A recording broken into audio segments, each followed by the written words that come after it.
They're trying 24/7, every single day of the week, every day of the year, to get in thousands of times, and they only have to get it right once. And we have to get it right every single time. Secretary of State Kim Wyman knows the threat all too well. The Department of Homeland Security identified Washington state as one of around 20 states that Russian hackers targeted in 2016. And we saw some activity that was suspicious. We saw some IP addresses that just did things that were out of the norm. So we blocked those and didn't let them come into our system at all.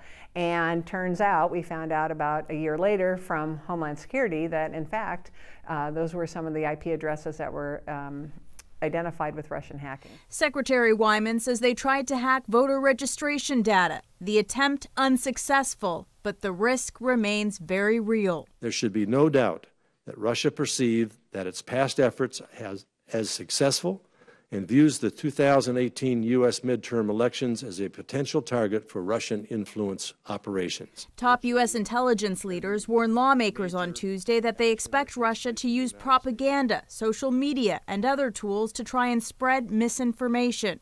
The challenge ahead, combating foreign influence operations, as well as strengthening individual states' election systems. Now we're kind of looked at by the federal government in the same way the power grid is, or water systems, that these are vulnerable to attack and have to be protected. Wyman says that means more federal resources for Washington state and increased cooperation and communication with Homeland Security.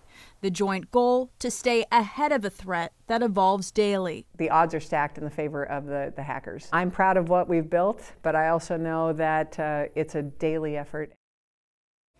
And Secretary of State Wyman is actually headed to Washington, D.C. later this week to attend a special briefing on cybersecurity to learn more about some of the current threats. In fact, she had to get a special security clearance to attend this briefing. So a lot of the information that she learns, she won't even be able to share with many of her staffers. This is top secret information.